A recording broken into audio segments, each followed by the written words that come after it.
ప్రపంచ ఐకాన్ అయోధ్య రామ మందిరం అత్యంత సుందరంగా ముస్తాబవుతోంది. అయోధ్య రాముడి ప్రాణ ప్రతిష్ఠ సమీపిస్తున్న తరుణంలో పనులు శరవేగంగా సాగుతున్నాయి.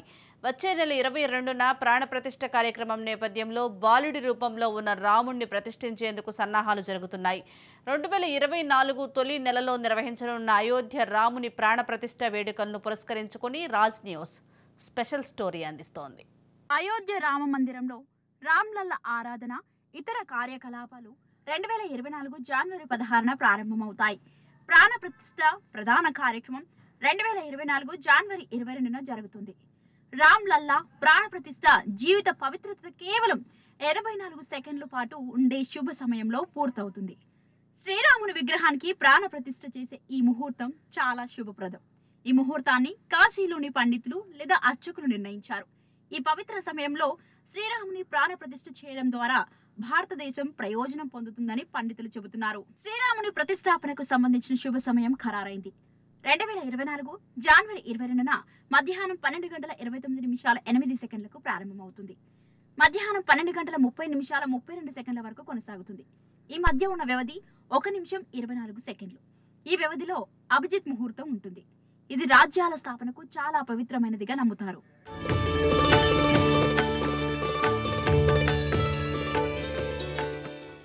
ప్రాణ ప్రతిష్టకు ముందు 1 గంట పాటు అగ్నియాగం, ఆచార సమర్పణ, 4 వేదాల పారాయణం, ఇతర కర్మలు ఉంటాయి.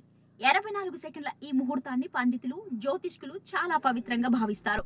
ఈ ముహూర్తంలోని 16 గుణాలలో 10 మంచివిగా పరిగణిస్తారు. అయోధ్య రామ మందిరంలో తెల్లటి మకర్ణ పాలరాయితో నిర్మించిన గర్భగుడిలో 51 అంగుళాల పొడవైన రాముడి విగ్రహాన్ని ప్రతిష్ఠించనున్నట్లు రామ మందిర ట్రస్ట్ తెలిపింది.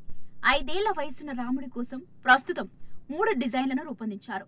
ఆలయ పరిసరాలు పచ్చదనంతో ఆహ్లాదకరంగా భక్తులకు కనువిందు చేయనున్నాయి. ఆలయ కాంప్లెక్స్ ఆత్మనిర్భర్ గా ఉండేలా ట్రస్ట్ అన్ని జాగ్రత్తలు తీసుకుంటోంది. ప్రాణ ప్రతిష్ఠ కార్యక్రమం కోసం యావత్ ప్రపంచం కూడా ఎదురు చూస్తూ ఉంది. ఒక మహత్తరమైనటువంటి ఘట్టం 22 జనవరి 2024 రోజున ఆవిష్కారం కాబోతా ఉంది. ఈ జాతి స్వాభిమాన మందిరం, ఈ జాతి ఒక స్ఫూర్తి కేంద్రం 22 జనవరి రోజున ప్రాణప్రతిష్ఠ జరగబోతా ఉంది. అయోధ్యలో నిర్మాణమవుతున్నటువంటి శ్రీరామ జన్మభూమి లోపల నిర్మాణమవుతున్నటువంటి మందిరం కేవలం ఒక మందిరం కాదు. అది ఈ జాతి ఆత్మ మళ్ళీ ఈ జాతి లోపల ప్రాణప్రతిష్ఠ జరుగుతూ ఉంది. 500 సంవత్సరాల సుదీర్ఘమైనటువంటి పోరాటాలు అయోధ్యలో రామ మందిరాన్ని పునర్నిర్మించుకోవడం కోసం ఈ జాతి సాగించింది.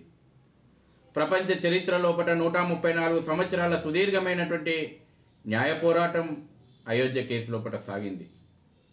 సుమారు 4.5 లక్షల మంది రామభక్తుల బలిదానం తర్వాత ఈరోజు జాతి ఆకాంక్ష నెరవేరింది. తెలుగు రాష్ట్రాలకు సంబంధించినటువంటి అనేక మంది ప్రముఖులు కూడా ఇప్పటికే శ్రీరామ జన్మభూమి తీర్థక్షేత్ర ట్రస్ట్ ఆహ్వానం మేరకు ప్రాణప్రతిష్ఠ కార్యక్రమంలో పాల్గొనబోతా ఉన్నారు. మారుమూల గ్రామం వరకు కూడా అయోధ్య నుంచి వచ్చినటువంటి అక్షతలను శ్రీరామ జన్మభూమి తీర్థక్షేత్ర ట్రస్ట్ ద్వారా ఇంటింటికి అందివ్వబోతా ఉన్నాం. ట్రస్ట్ పిలుపు మేరకు ఆ రోజు ఒక పండుగ వాతావరణం దేశం లోపల నిర్మాణం అవుతుంది. సుమారు 5 లక్షల దేవాలయాలలో ప్రత్యక్ష ప్రసారాన్ని, సామూహికమైనటువంటి కార్యక్రమాలను నిర్వహించడం జరుగుతూ ఉంది.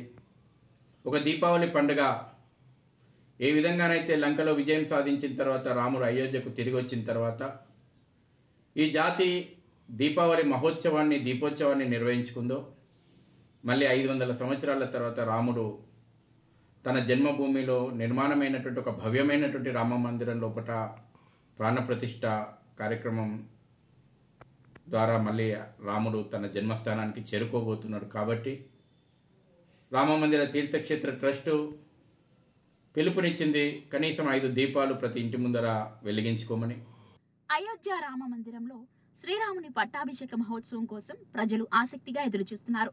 రాముడి జన్మస్థలమైన అయోధ్యలో ఆలయ నిర్మాణ పనులు తుది దశకు చేరుకున్నాయి. రామాలయం ప్రారంభోత్సవానికి సంబంధించి అన్ని ఏర్పాట్లు వేగంగా జరుగుతున్నాయి. శ్రీరాముని ప్రతిష్టాపన మహోత్సవానికి శుభ సమయం హిందూ జాతి గర్వకారణంగా చెప్పుకోవచ్చు.